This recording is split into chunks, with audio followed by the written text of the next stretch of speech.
Well, welcome back to our live show. We have the opportunity to connect with some dynamic guests here in the Commonwealth and certainly around the country. Recently, Andreas White Murdaugh spoke to a millennial success strategist on an interesting topic. Here's that conversation. Different generations have been affected by and have responded to recent events like the coronavirus pandemic and the social issues we're facing as a nation in a myriad of ways. But today we're joined by Arika Pierce, millennial success strategist, to talk about millennials and their recent impacts. Hi, Arika. Hi, how are you?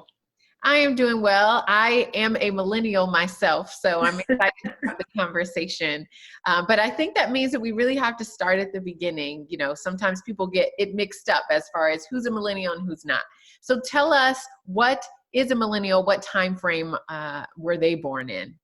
So it's funny, that is the first question I always get is how old do you have to be a millennial? So millennials are between 24 and 39, which is surprising to some people. They think millennials are just 20, something sleeping on their couch, but the oldest millennial will turn 39 this year. Yes, I saw something on Instagram during the pandemic that was like, hey guys, it's not necessarily the millennials who are out not following social distancing rules. We're at home, married, kids, families, Right.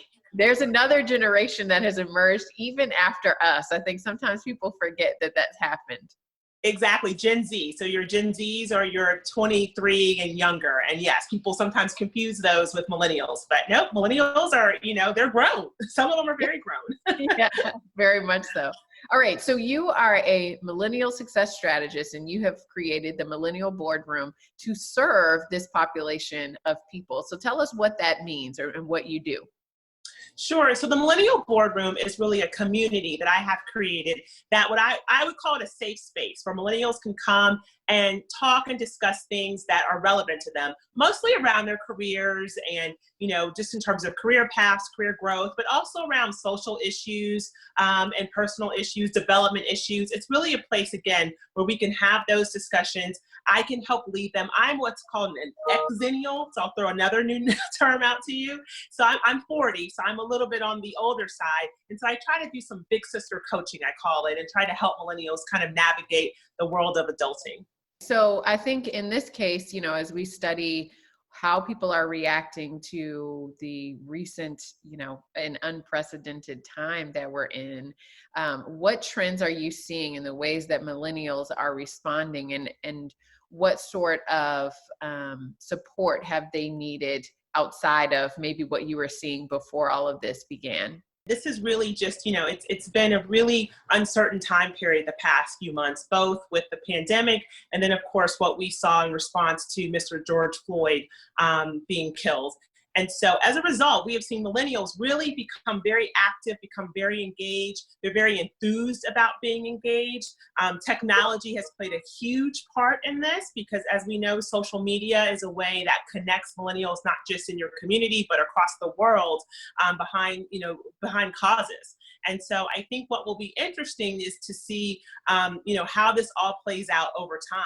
But I think certainly right now, millennials, they're having to deal with just uncertainty with their jobs, with their families, with the election. There's so much that's happening. And so a lot of them are having isolation issues.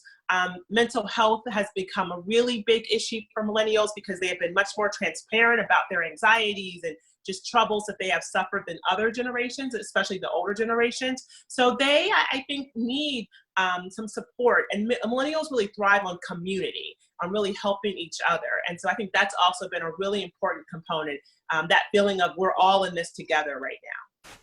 What are you seeing and what are you anticipating as we get closer to November? So what I'm seeing is that millennials, again, really because of technology, have been very engaged in what's been going on. When you go and you look at the news and you saw who was out protesting, a lot of them were younger people, Gen Z and millennials. And one of the reasons for this is because, honestly, millennials make up such a large part of the population. They are now superseding baby boomers.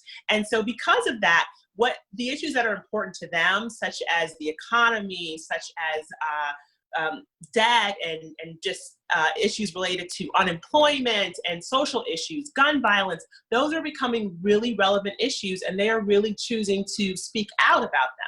I think the question that we're all trying to better understand is, will that equate to strong voter turnout in November? The hope, of course, is yes, but also because of the pandemic, you're seeing efforts that we usually would see to do voter turnout and voter enrollment. Those, of course, can't happen.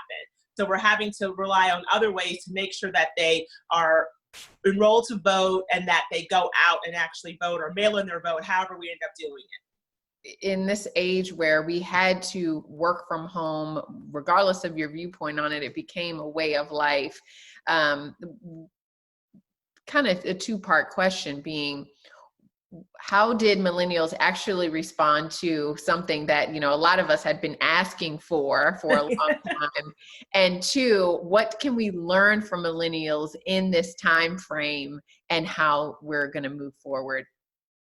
So it's funny that you say that, because I've been reading a couple of studies and articles saying that even though millennials have been the ones really pressing employers to have more flexibility in the workplace and to be able to work from home, they are the ones that honestly are having a lot of challenges with it and are struggling a bit because of the isolation that it does bring. And so millennials, again, they thrive on community, they thrive on connection.